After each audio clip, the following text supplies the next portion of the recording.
Bismillahirrahmanirrahim. Assalamualaikum warahmatullahi wabarakatuh. Alhamdulillah. Alhamdulillah alladhi khalaqana wa khalaqa min sifatin abadana wa nahana an su'il khuluq wal khuluq. Asyhadu an la ilaha illallah wa asyhadu anna Muhammadan Rasulullah. Allahumma shalli wa sallim wa barik ala sayyidina Muhammadin wa ala alihi wa ashabihi ajma'in, amma ba'd. Qala Allah ta'ala fil Qur'anil Karim: yarfa'illahu alladhina amanu minkum walladhina utul 'ilma darajat. Wa qala Rasulullah sallallahu alaihi wasallam: man kharaja fi talabil 'ilmi fahuwa fi sabilillahi hatta yarji'a. Sallallahu alaihi wasallam. Hadirin jamaah sekalian, bahasanya sesuatu tokoh masyarakat kita semuanya hadir pada kesempatan malam hari ini, insyaallah selalu dalam berkah dan lindungan Allah Subhanahu wa taala. Pertama, kita panjatkan puji syukur kehadirat Allah dan alhamdulillah. Pada malam ini kita semua masih diberikan nikmat sehat walafiat, masih diberikan nikmat panjang umur dan juga nikmat-nikmat lainnya, sehingga kita semua bisa hadir ke majlis ilmu ini.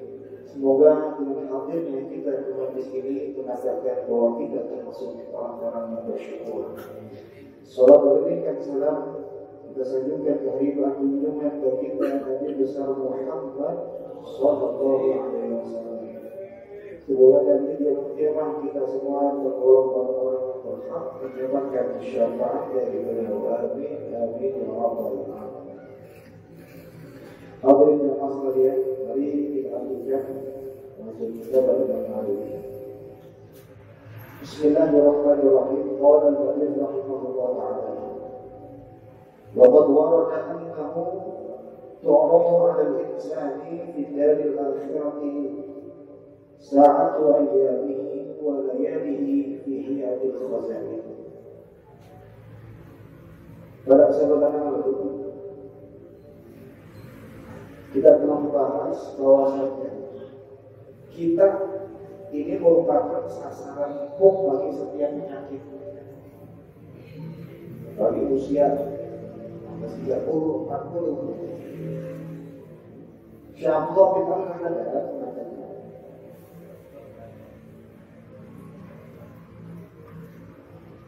kita ini adalah fa'inna gharadun bil afati. Kita sudah ini merupakan inceran daripada berbagai macam penyakit, diabetes, gula, jantung, paru-paru, macam-macam. Bahkan ada dalam diri satu orang ada berbagai macam penyakit yang disebut komplikasi. Saya pernah di Cianjur, waktu saya masih berobat di sana, orang tua saya, ada anak usia 12 tahun kena penyakit diabetes. Ada anak umur masih 15 tahun kena stroke. Maka sesungguhnya jangankan ini yang kecil, apalagi kita. Ini salah-salah, nggak jaga pola makan aja ya. Karena semua dari makanan, bahkan dari makan. Kalau makan gula, kolesterol, macam-macam. Maka pantas itu dikatakan oleh Syekh Abdullah bin Al-Mu'min, kita ini adalah incaran berbagai macam penyakit, dan juga kita merupakan sasaran empuk bagi panah kematian yang malaikat Israel. Bahasa beliau, sasaran empuk dari panah kematian yang malaikat Israel. فَإِيَّاكَ أَنْ تُنْفِقَ أَمْوَالَهُ وَأَيَّامَهُ وَسَعَتِهِ وَأَنْفَاسَهُ فِيمَا لَا خَيْرَ فِيهِ وَلَا مَنْفَعَةَ. Maka hendaknya kita itu memanfaatkan waktu-waktu, hari-hari, jam-jam, bahkan nafas yang masih Allah berikan kepada sesuatu yang baik-baik. Kenapa? Karena kalau kita memanfaatkan waktu yang masih Allah berikan untuk hal-hal yang bermanfaat, fayatulu tahasuluka wa ya'dhima asafuka ba'dal maut, maka penyesalan dan juga bencana duka yang kita alami setelah kematian ini akan sangat besar dan udah gak ada kesempatan lagi buat balik. Kalau kita pengen pergi ke puncak, bisnya kelewatan, ada penyesalan. Ya Allah, lewatkan. Kenapa saya tidak buru-buru kan gitu? Kenapa saya tadi leha-leha aja jadi ketinggalan bis? Cuman masih ada bis berikutnya. Cuman masalahnya kalau kita sudah ketinggalan yang namanya kereta dunia ini, kematian, sudah lewat kematian, udah nggak bisa balik lagi. Udah nggak bisa balik lagi. Kita pergi naik kendaraan suatu kendaraan, nyasar ke tempat lain, masih ada kemungkinan kita bisa balik lagi ke tempat itu. Tapi kalau sudah ke akhirat, udah nggak ada bisa. Baru penyesalan akan besar. Ditambah lagi ada satu riwayat mengatakan, "Annahu tu'radu 'ala al-insan fi daril akhirati sa'atu ayamihi wa layalihi fi hayatil qabr." Nanti ketika masuk ke dalam dunia akhirat, masuk ke dalam alam kubur, ini seorang manusia itu tu'radu, diperlihatkan oleh Allah. Apa yang diperlihatkan oleh Allah? Ini makin makin kokoh kita nih. Begitu diperlihatkan kita makin kokoh. Torah itu ada misalnya dari akhirat, diperlihatkan bagi setiap manusia yang masuk ke alam akhirat. Apa saatku ayam ini, waktu-waktu hari-harinya, malam-malamnya, fi hayatil qazair. Jadi per jam itu, waktu per jam itu Allah perlihatkan dalam bentuk alam qazair satu kotak. Jadi nanti ketika di alam kubur kita diberikan jam 7 ada kotaknya, jam 8 ada kotaknya. Kita akan lihat ngapain aja kita di situ. Jadi dalam kotak-kotak itu diperlihatkan amalan-amalan kita waktu masih di dunia ini. Kulla yaumin wa lailatin arba'un wa ishruna khazanah. Dalam satu hari, satu malam, ada 24 kotak. Ada 24 kotak yang akan diperlihatkan Allah kepada kita. Ada di saat ini sesuai dengan jumlah jam pada satu hari satu malam. Satu hari satu malam 24 jam. Maka nanti di alam akhirat pun kita akan diperlihatkan kotak pertama, kotak kedua, kotak ketiga. Kotak pada jam 1, jam 2, jam 3. Jadi ada 24 kotak dalam satu hari satu malam yang Allah perlihatkan kepada kita. Apa isi kotaknya? Amalan-amalan kita di dunia.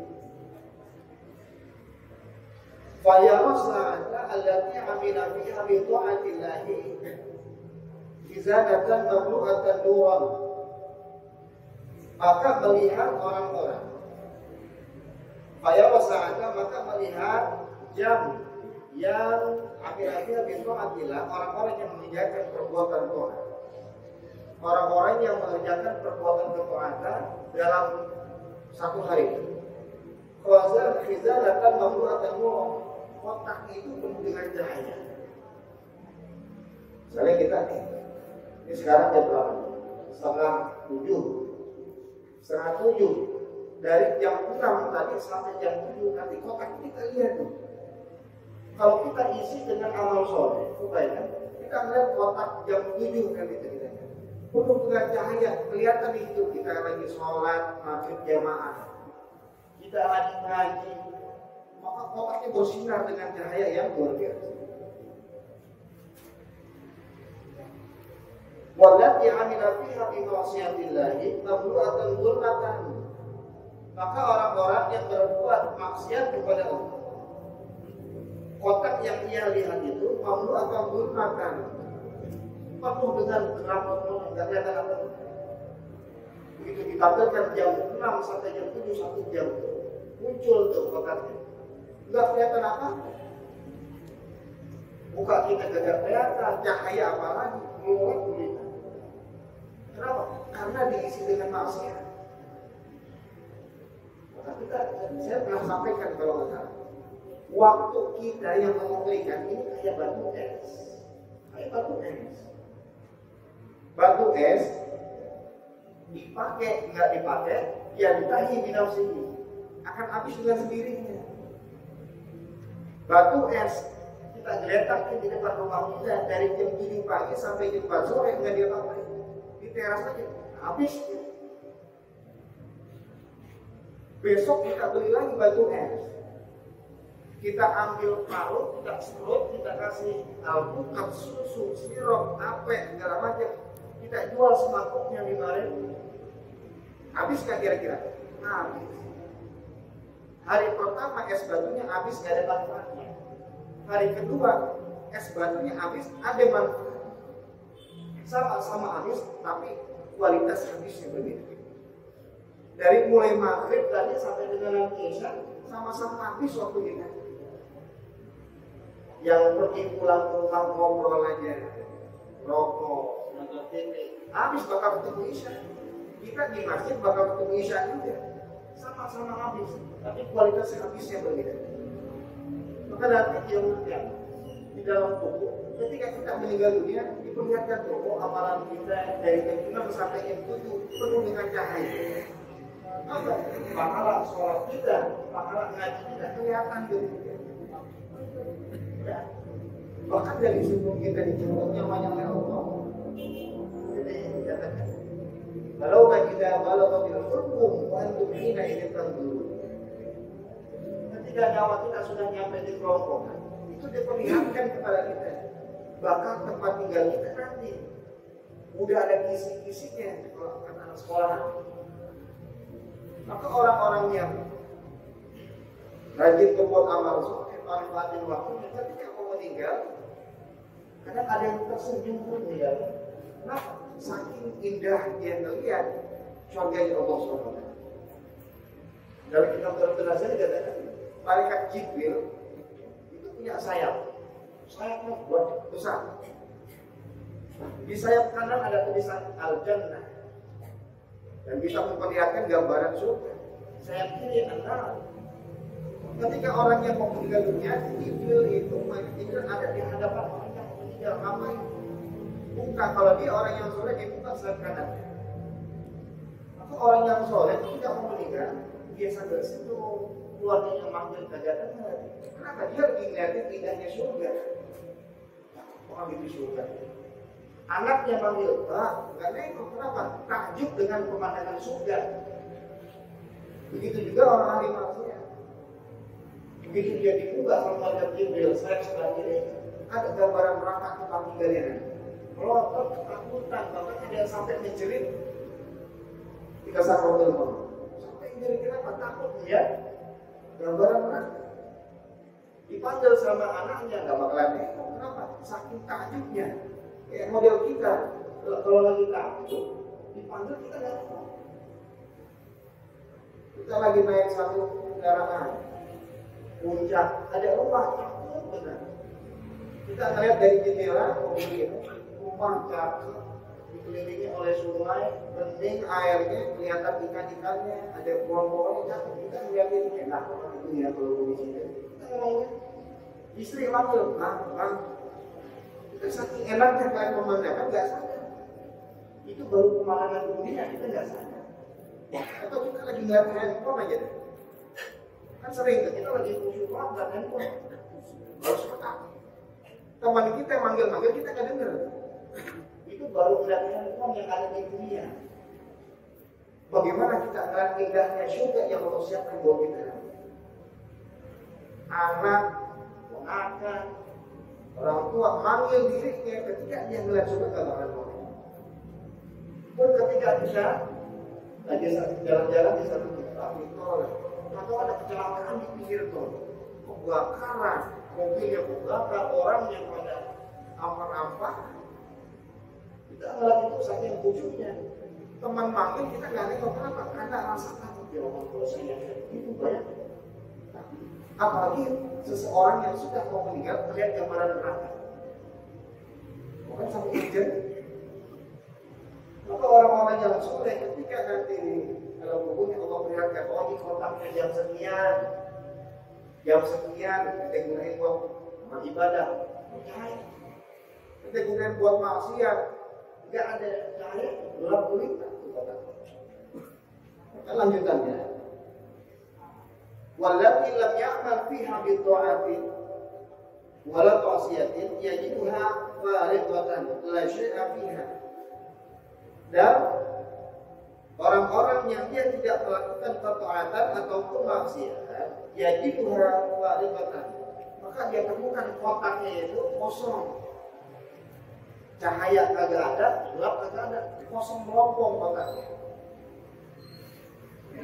Kalau tadi orang yang banyak taatnya, dilihat jam sekian terang kotaknya. Yang maksiat jam sekian, kotak jam sekian gelap. Tapi orang yang tidak maksiat, tidak juga dia beribadah. Dulu misalnya ada waktu kosong dia pakai tidur mulu. Itu kotaknya Allah tampilkan nanti enggak terang, agak gelap. Kotaknya kosong. Fayatimu da'asuhu idza نظر إلى الفارقة ألا يكون عمل فيها بطاعة الله فيجدها مبلوغة النور. Maka orang-orang yang tidak melihat kotaknya kosong akan besar rasa penyesalannya. Maksudnya begini, ya Allah iya, itu saya nggak pakai buat ibadah. Sayang itu kosong. Padahal bisa buat amalan-amalan dia, pahala dia buat masuk surga. Tapi kosong dia. Kosong tuh kotaknya. Akhirnya kok coba terus saya pakai ibadah tuh waktu. Coba saya pakai di waktu masih hidup itu saya pakai ibadah. Maka kotak itu gak bakal kosong, isinya cahaya.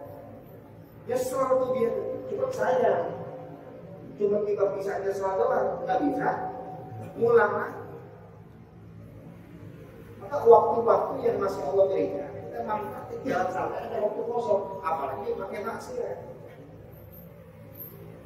Dia bayangin, orang itu bayangkan seandainya dia isi dengan amal soleh, maka pasti penuh dengan cahaya. Ngomong ya Allah, balikan saya ke atas dunia lagi 1 menit aja. 1 menit aja. Saya mau ibadah. Itu udah terlambat.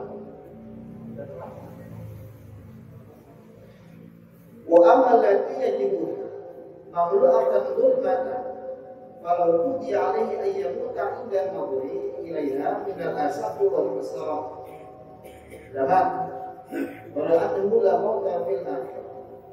Wa apalagi itu maka orang-orang yang mendapati seluruh kotaknya 24 jam semuanya gelap.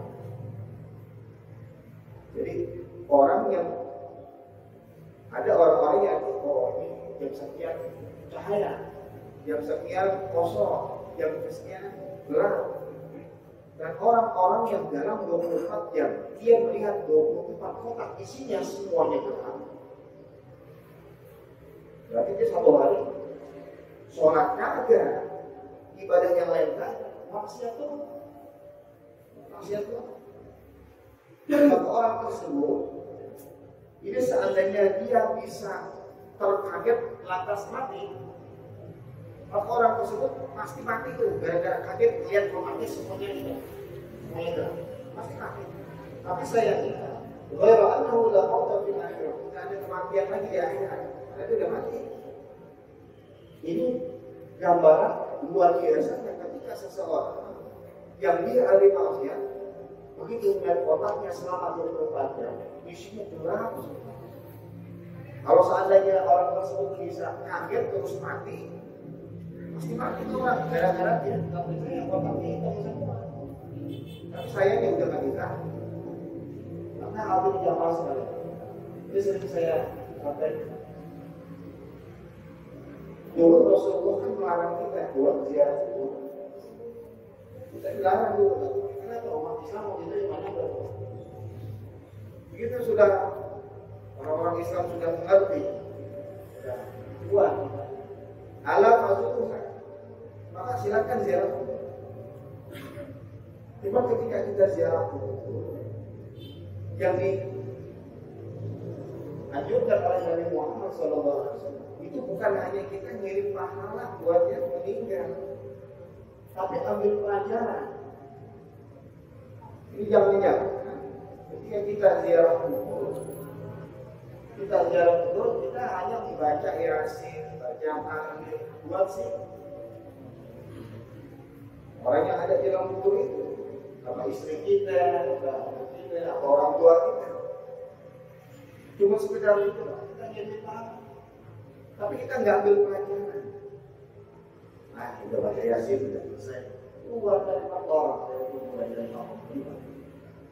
Kita ambil pelajaran kan kira-kira. Harusnya ketika kita ziarah kubur, yang diajarkan Allah, ambil pelajarannya apa? Ingat sama mati. Memang kalau baca Yasin jadi parah dari rumah juga bisa. Dari rumah bisa kita kirim Fatihah buat orang tua kita. Sampai nggak? Sampai. Baca Yasin kita tunjukkan buat orang tua kita. Sampai nggak? Sampai. Malam Jumat kita Yasin nggak? Sampai. Tujuannya kita datang ke makhluk, ke kuburannya. Yang pertama ambil pelajarannya. Ya Allah, orang yang di depan saya udah kelihatan sekarang nggak bisa ngapa-ngapain. Bayangin kalau kita masuk ke dalam situ, jangan diri, duduk aja nggak bisa. Saking sempitnya itu tempat. Ambil pelajaran buat diri kita. Kalau saya masuk ke dalam situ, bayangin. Apalagi ketika jenazah dimasukin ke liang lahat. Kalau bisa kita lihat tuh jenazah dimasukin kita lihat. Bayangin, kalau saya masuk itu gimana urusan? Ditutup pakai papan, dinding angin, dikubur, diinjak-injak. Kiai injak tak kuburannya? Diinjak. Biar kata dia kiai jangan diinjak. Presiden mati udah diinjak nanti.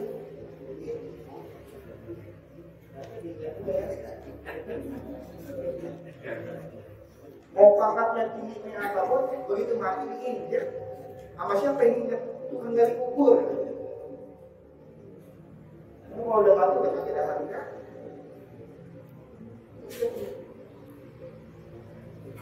Ya jangan dulu, semuanya pada pulang. Anak yang kita bela habis-habisan pulang ninggalin kita. Kita bayangin kalau nggak pulang. Istri yang kita cintai, yang kita bela habis-habisan, kita beliin ini, beliin itu, ninggalin kita. Nggak ada yang begitu masuk kuburan itu nggak ada.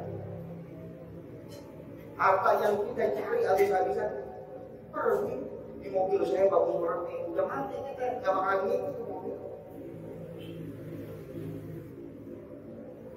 Ayo bawa kita tinggal jadi amal soleh, bacaan Quran kita, sholat kita, pahala kita ngaji nanti ikutin kita sampai alam kubur.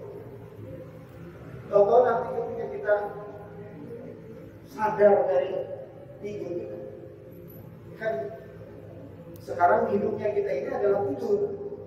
Ntar pas di dalam kubur kita baru sadar, ya Allah saya baru bangun. Nah itu hidup yang sebenarnya itu. Ya Allah saya baru mulai ini. Kemarin ternyata mimpi yang sekarang itu lagi mimpi kita nih. Baru sadar. Contoh ada yang memimpin kita, duduk di samping kita, cakep benar, bersih ditanya, mana anda? Anda siapa? Anda amal soleh. Saya amal soleh ente waktu di dunia nih. Amal apa? Dulu ente lagi baca Quran, saya pahala baca Quran nih. Saya pahala ngaji nih, pahala sholat jamaah saya. Nemenin kita yang harusnya kita sendirian sampai di kuburan menjadi ramai banyak teman. Kalau orang-orang yang agak mau amal soleh, kita mau ibadah, yakin sendirian gelap terus. Badan yang dia bangga-banggain, jago sudah habis dimakan daging kan. Yang dipikir dia ganteng bener, cantik bener, dia poles mukanya habis-habisan, apa-apa operasi plastik, habis dimakan cacing. Kalau kita lagi ziarah, kalau kita masuk ke dalam, berapa lama tubuh ini bertahan di dalam kubur. Ada satu penelitian saya pernah baca, pembusukan jasad dalam kubur 1 minggu umpamanya. Apa yang busuk pertama kali? Ada 2 hal. Ketika seorang jenazah masuk ke dalam kubur, 1 minggu akan terjadi pembusukan. Ada 2 yang pertama kali busuk apa? Bagian kemaluan sama bagian perut. Yang busuk pertama kali. Kenapa? Karena banyak orang-orang yang tidak bisa jaga kemaluannya. Perempuan, laki-laki banyak yang nggak bisa jaga kemaluan. Artinya apa? Nggak bisa jaga nafsu syahwatnya. Makanya pertama kali busuk itu bagian kemaluan. Kedua apa? Yang kedua kali busuk setelah kemaluan bagian perut meletus kali. Kenapa kok bagian perut? Seringkali dosa-dosa orang bisa marah gara-gara urusan perut. Adik abang berantem gara-gara urusan perut. Apa? Saudara satu keluarga pecah gara-gara urusan. Orang bisa korupsi gara-gara urusan busuk. Kita bayangin dengan kuburan yang Allah masih di dalam ini. Wah sahabat, kira-kira dengan amal kita sampai dengan saat ini, nanti di kuburan gimana kira-kira? Raudhah min riyadil jannah atau hufrah min hufadil nar. Nanti di kuburan itu bukan di neraka, bukan. Baru semprongnya doang. Bukan surga, baru kamarnya surga itu. Dan kira-kira nanti ya hitung-hitung sendiri kan sahabatnya. Jadi di kuburan saya gimana? Kalau saya sering bayangkan di zaman sekolah tidur di rumah, saya matiin lampu sampai gelap dan kuburan kayak begini. Maka jadikan waktu yang kita lewati ini selain untuk ibadah, kalau masalah biar ibadah kita ziarah kubur, lihat kuburan, bayangin kalau masuk dunia. Mau tidur itu kami kampung di dunia gelap kayak begitu. Kita jalan aja lampu, kita jalan bisa kepentok. Nanti di kuburan gelapnya lebih dari itu. Kita mau hasabah kita perbaiki. Ada kesempatan buat ibadah jangan sampai kosong. Kenapa? Kayak tadi. Begitu orang-orang yang tidak memanfaatkan uang ibadah, tapi dia juga gak maksiat, nyesel tuh nanti di dunia.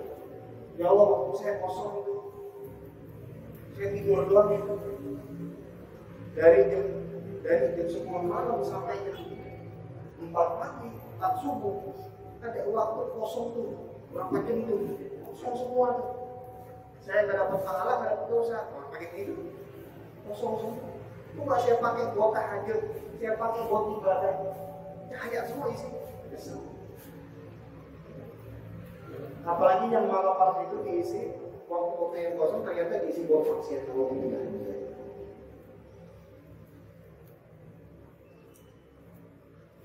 Wal amilu bi ta'atillah yakunu fiha farihan muqtadiqan 'ala al-jawab yazidu farhahu wa tibatuhu 'ala badalil ayyam.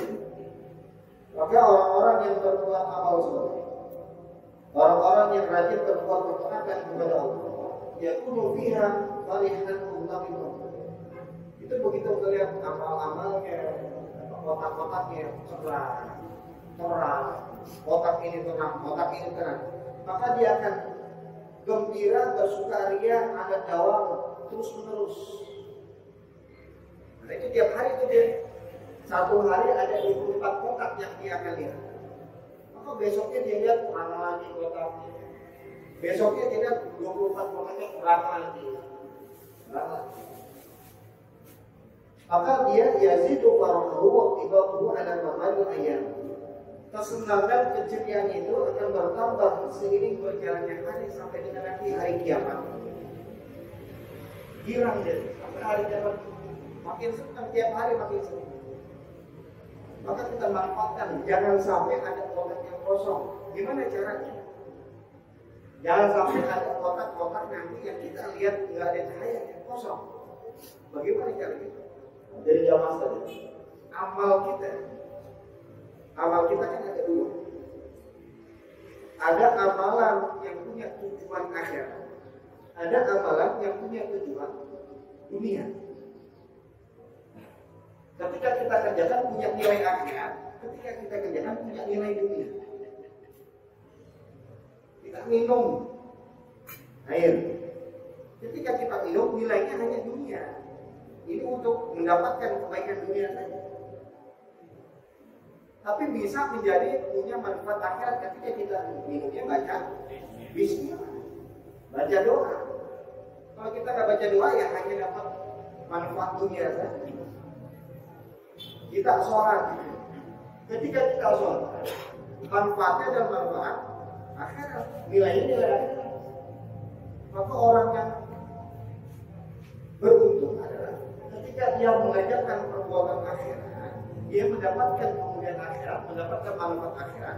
Ketika dia mengerjakan amal dunia, dia mendapatkan nilai dunia dan nilai akhirat. Beruntung dia.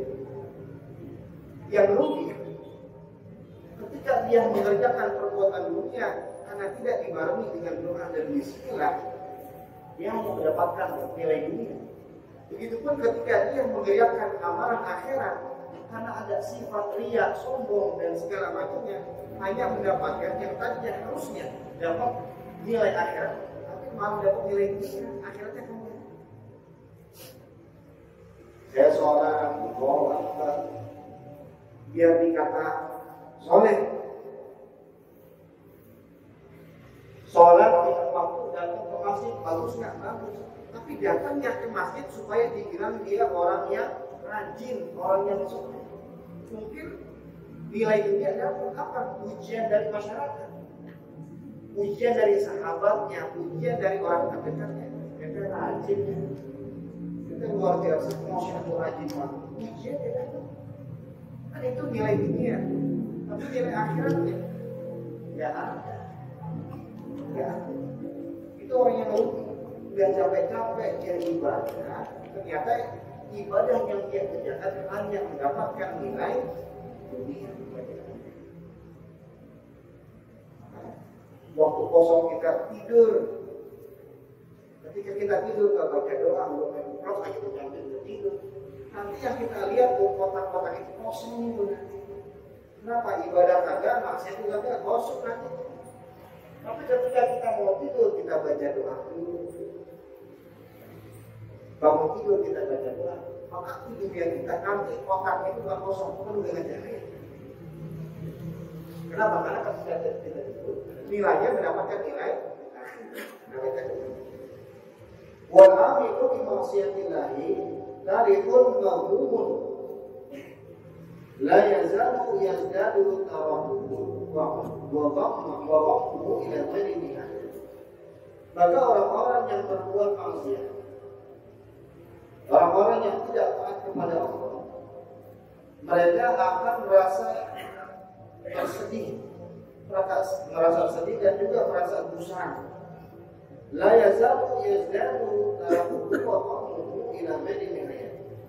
Kesukaran dan juga kegundahannya, kesedihannya akan bertambah terus dan tidak ada henti-hentinya. Faktar li nafsika, maka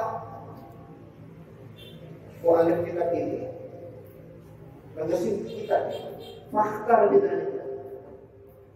Wahai umat Islam, maka pilih buat hidupmu, pilih untuk dirimu. Madumka fi daril ikhtiyari, sebab mumpung kita masih ada di dunia atau di alam pilihan. Sekarang kita dikatakan masih di alam pilihan atau di tempat yang untuk pilih. Kita mau jadi orang baik, kita mau jadi orang jahat, mau jadi ahli ibadah, mau ahli maksiat. Sekarang kita masih bisa pilih. Kita mau surga atau neraka nanti kita masih bisa pilih sekarang. Tapi orang-orang yang sudah tergeletak di kubur, mereka udah nggak bisa pilih, udah nggak bisa pilih. Maka mumpung masih di dunia, kita masih punya pilihan. Mau jadi orang baik atau jadi orang yang nggak baik. Jalan banyak terdapat orang soleh atau orang hati maksiat. Kita masih bisa itu masih bisa kita manfaatkan waktunya. Wal asri innal insana lafi khusrin illa alladziina aamanu wa 'amilus shalihati wa tawassaw bil haqqi wa tawassaw bis sabr. Semoga dalam perhatian, semoga Allah mengajarkan kita dan kepada kepadanya. Allah tetapkan iman dan Islam dalam diri kita. Semoga nanti pada saatnya tinggal kita semuanya Allah wafatkan dalam keadaan husnul khotimah. Al-Fatihah. A'udzubillahi minasyaitonir rajim. Bismillahirrahmanirrahim. Alhamdulillahirabbil alamin arrahmanir rahim. Iyyaka na'budu wa iyyaka nasta'in. Bismillahirrahmanirrahim. Alhamdulillahirabbil alamin. Wa sallallahu wa sallim ala sayyidina سيدنا محمد ربنا انفعنا بما علمتنا ورب علمنا الذي ينفعنا رب فقهنا وفقه اهلنا وقرابة ديننا اللهم قد استودعنا بما علمتنا وذلنا عند حاجتنا اليه ولا تنسنا يا رب العالمين اللهم اختم لنا بحسن الخاتمه ولا تختم علينا بسوء الخاتمه صلى الله على سيدنا محمد وعلى اله وصحبه وسلم والحمد لله رب العالمين والعفو منكم والسلام عليكم ورحمه الله وبركاته. Alhamdulillahirrahmanirrahim. Saya sudah kali tiga mendengar hari ini mendengar apa yang saya sampaikan dulu kita bisa lanjutkan dan saya tadi